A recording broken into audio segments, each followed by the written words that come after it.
What is up mga ka-Life Fit? Welcome back to the channel.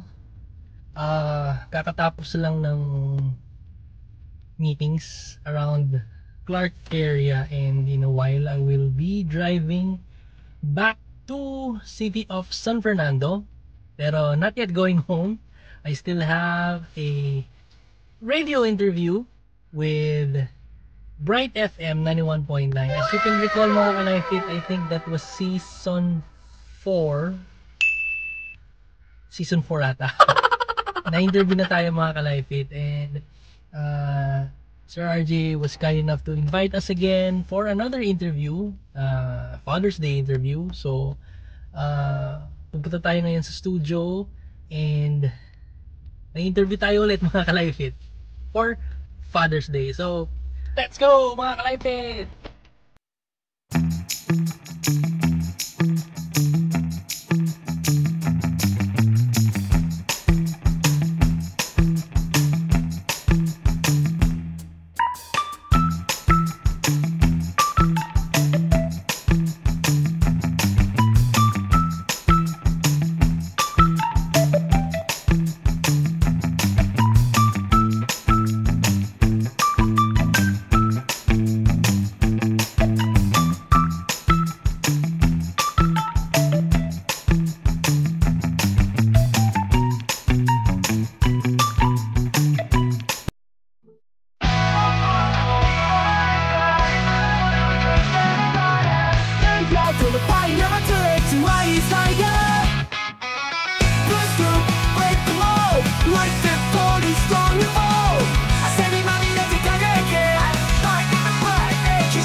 Briefing room. So just a few minutes before the actual recording, hinihintay pa natin si Sir RJ.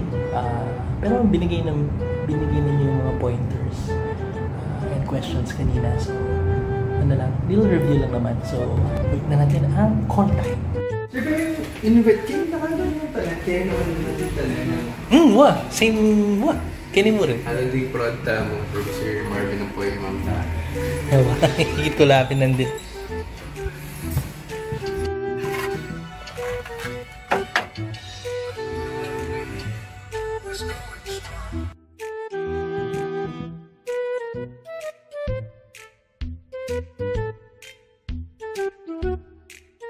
A few moments later.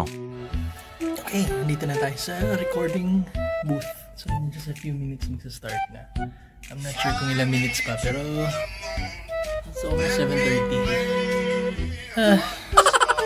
Minutes pa. At makiramdam kayo pa mo rin po, Kenning.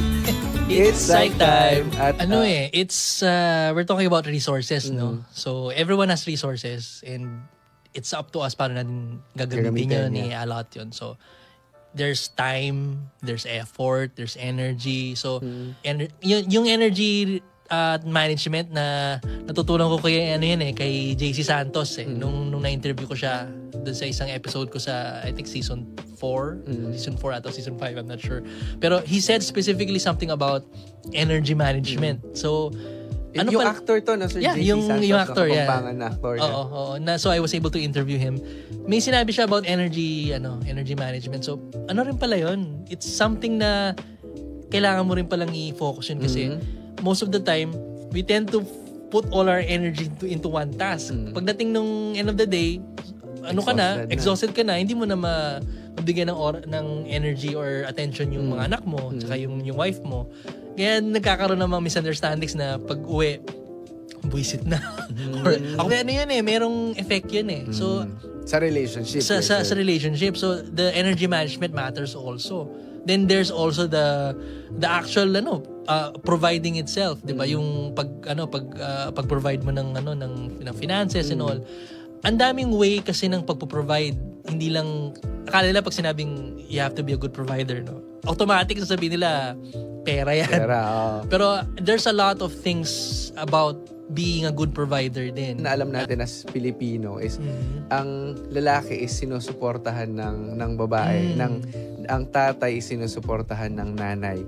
Pero nakita naman natin from Sir Den's story, no, na nung may capacity siya to support his wife, no, siya yung nagbibigay ng ng suporta sa wife niya, yung presence niya, yung time, the energy. Pero may times din pumapali ako doon. Yun, ibig sabihin kasi talaga, sir, in as much as we want to be a perfect person, a perfect dad, perfect provider, no, meron talagang time na hindi mo mabibigay lahat, no. Ayan. Communication, whatever the mood or the situation, communication can solve a lot of Kasi kadalasan nagpapakiramdaman lang, alam mo 'yun, naghuhulaan ng parang dapat alam mo yung iniisip ko dapat gets mo na ako pero most of the time hindi natin gets.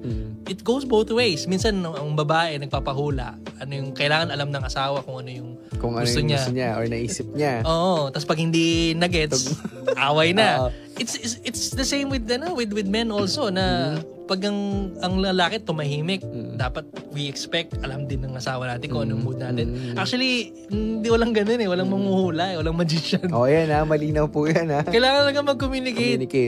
Ayun, so paano magiging purposeful, sir, na ipasok ang fitness sa daily or kung di man daily sa lifestyle? Bali, may coin na term just recently. I don't know if ilang years nang ginagamit yung word na dad bod. Dad bod. Yeah, ayan. Yun yung term na yan Pero I would just like to give a new definition kung ano yung dad bod, no? So, it's true what you said. Ganun yung connotation ng dad bod, no? Pero I think, for me, I believe, pag sinabing dad bod, yun yung physique ng isang tatay na talagang, committed siya sa purpose niya, which is to uphold his family, no? Now, meron akong na-run through na mga content online, no, na may saying na sinasabi na I would die for my family, di ba? Ganun yung mga common na na handa akong ibuwis ang buhay ko para sa pamilya ko. Pero come to think of it, would that really matter? I mean, yun lang ba yung end all natin? Why not change it to I would live for my family? Wow. Diba? Changing the narrative. Oo, ang sobra akong na-impact dun na would I eat healthy for my family? Would I exercise for my family? Would I stop my vices for my family? Kasi pag sinabi mong I would die for my family, you would do anything for your family. Pero why not live a healthier lifestyle for my family? Yung hindi ako magpupuyat, hindi ako iinom ng excessive, hindi ako maninigarilyo and excessive, hindi ako bawal na substances and all. Kasi you're doing it for your family. The longer you stay for your family, di ba? Paano ka mag-stay ng longer for your family kung hindi mo alagaan ang sarili mo? Yes. Diba? Kaya nga, I would live for my family. So, yung wag sanang maano yung mga daddies na daddy na ako, hindi na ako pwede dyan. I'm 44, turning 45, and I'm still active. I may not be the most dexterous, I'm not the most flexible, I'm not the fastest or the strongest among all the pero siguro yung average, siguro between the average sedentary person, may makikita yung difference. And if all people have that kind of mindset na I don't need to look like a model or I don't need to look like a competitor para masabing healthy ako. Hindi yun yung standard It's you versus you Be the better version of yourself. Ayan. Well, yun nga. It's accepting the fact that we're not superhuman talaga. Ayan. We're not the perfect dad. We're not the perfect husband. We're not the perfect provider. That's step one. Okay. Accepting it. Number 2 is to acknowledge that the only way na persevere ka doon is through divine intervention. Sabi nga sa di ba, I can do all things through Christ who strengthens me. So, yung strength na yon, it will allow you to persevere. Kasi, ilang beses na ako, ang dami ko ng points in my life na, ayun na yata yung tissue. Ayun na yung, ang dami points in my life na, ang dali ko ng, pwede naman ako sumuko. Yeah. Tama. Dali lang. That's gonna be the best way out. Diba? That's the best way out. Pero, when you go back to the reality na people are depending on you, medyo mapapaano ka pa eh. Yung napo-frustrate sila na kala nila nagagawa na nila pero hindi pa pala, kulang pa pala, hindi magiging enough. Pero come to think of it, if you let that seep in, then that's gonna be the start of you being doon ka na mawawala sa landas. Sa lane mo. I think yung mga societal standards, kasi dictate ng society, dapat ganyan ng lalaki, matigas and all. Pero I think we have to accept also the fact, lalo na mga dads, na we should not be so hard on ourselves. Yes. Pag may times na mag-fail, then we fail. That's it. It's being human. Kung hindi kulang yung naging effort mo, may hindi ka nabayaran na bill, may hindi ka nagawang chore, at varying levels yan, varying failure levels yan, marunong din siyang malungkot, marunong din siya ma-frustrate, kasi tao lang naman din ng mga tatay. Yeah. Pero at the end of the day, kahit na ganun yung mga mangyari, one thing na hindi gagawin ng tatay is yung mag-give up. Tuloy lang. Tuloy lang. Kasi we don't do these things because we want appreciation. Yun yung, hindi naman yun yung It's good to have. Yeah. It's good to have na marinig mo, we appreciate you, we acknowledge what you're, Pero even without those things, ang tatay is, we have a noble task na itaguyod ang pamilya to the best of our efforts. Doon papasok yung saying na we would die for our family, but now we're giving it a new meaning. Yes. We would live for our family. Live for the family. Expectation din sa'yo, let's also acknowledge those, sir, yung mga nafe-feel mo na minsan dahil ayaw mo magpakita ng emosyon. At di naman din natin masisisi din sila, sir, may mga certain expectations sa kanila na pinanghahawakan din nila. So, if you feel like hindi mo na kayang dalhin yon, may mga taong makikinig sa'yo.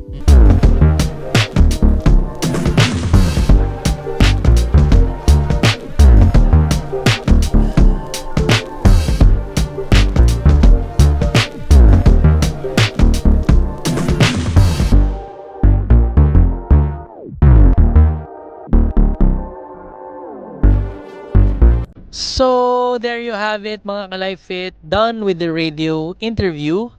Thank you to Sir RJ Giao for inviting us again to your radio show. It's Psych Time. Looking forward to more interviews and hopefully ma-push through natin yung napag-usapan natin regarding having a regular segment in your radio show. Malaking tulong po yun sa Life Fit 40 YouTube channel. So there, for more content like this, mga Ka-Life Fit, don't forget to like, share, and subscribe to all of my social media accounts, Facebook, Instagram, TikTok, and YouTube. Make sure to turn on the notifications so you will be notified for all future content. Thank you to all our sponsors. You may check their links in the description down below. So we will be seeing you on the next episode. Stay safe always and be a life inspiration, mga Ka-Life Fit. Hello everybody, it's Trisha Gutierrez and I want to invite everybody to please like, share, and subscribe Life Fit 40 at susunod mag-workout na ako kasama ninyo.